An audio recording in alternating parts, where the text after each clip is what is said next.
जय श्री राम मित्रों। Dictation start. अभियुक्त कुली का काम कर रहा था और किसी महेंद्र सिंह नाम के व्यक्ति द्वारा किसी कार्य पर लगाया गया था विराम। मृतक भी कुली का काम करता था विराम।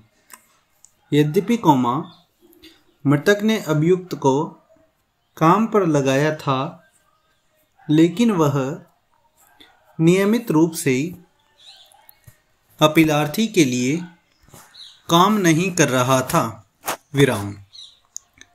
तारीख 17 जून 2022 को पूर्वाह्न लगभग 5:45 बजे अभियुक्त मृतक के घर गया और उससे काम मांगा विराम। किंतु मृतक ने उसे यह उत्तर दिया कि आज कोई काम नहीं है विराम। इस उत्तर से खिन्न होकर अभियुक्त ने मृतक को गालियां देते हुए कहा कि वह काम उपलब्ध होने के बावजूद झूठ बोल रहा है कि कोई काम नहीं है, उसने मृतक के मकान में अत्याचार किया और अपनी कमर से चाकू निकाला और उस पर अंधाधुंध हमला कर दिया विराम।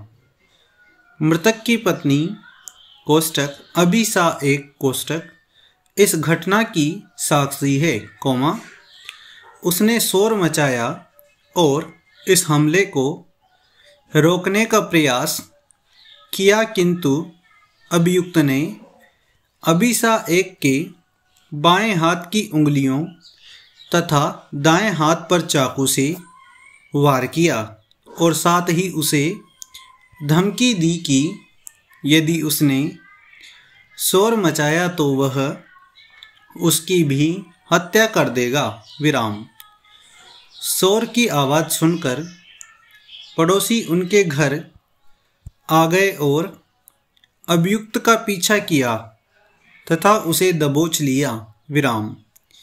इसके पश्चात पूर्वाह्न लगभग 6:30 बजे वे मृतक को सरकारी मेडिकल कॉलेज रंगबाड़ी ले गए और चिकित्सक कोष्टक अभियुक्त साक्षी 13 कोष्टक ने मृतक को मृत घोषित कर दिया विराम।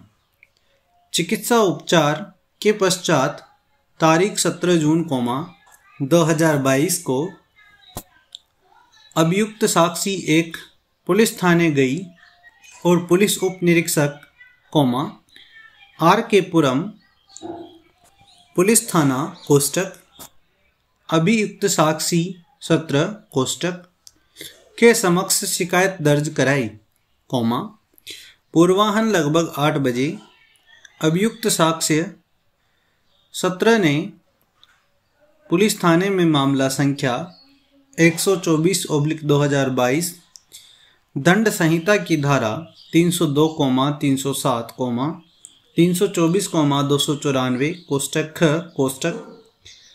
और 452 के अधीन दंडनीय अपराध के लिए दर्ज किया विराम। दंड प्रक्रिया संहिता 1973 की धारा 313 के अधीन अभियुक्त के समक्ष संपूर्ण अपराधजन्य सामग्री प्रस्तुत की गई और अभियुक्त ने उसे मिथ्या ठहराते हुए इनकार किया विराम। अभियुक्त ने यह भी कथन किया कि तारीख 19 जून 2022 को पुलिस ने उसे उसके घर से बुलाया था, उसके साथ मारपीट की और उससे चाकू लाने के लिए कहा विराम। पुलिस उसे अस्पताल भी लेकर गई, उसकी चिकित्सा परीक्षा कराई और उसे न्यायिक मजिस्ट्रेट ग्वालियर के समक्ष प्रस्तुत किया गया और वहां से उसे कारागार भेज दिया गया विराम। अभियुक्त ने यह कथन किया है कि उसकी प्रतिरक्षा के समर्थन में उसके पास साक्षी मौजूद थे किंतु उसने किसी भी साक्षी की परीक्षा नहीं कराई। विराम।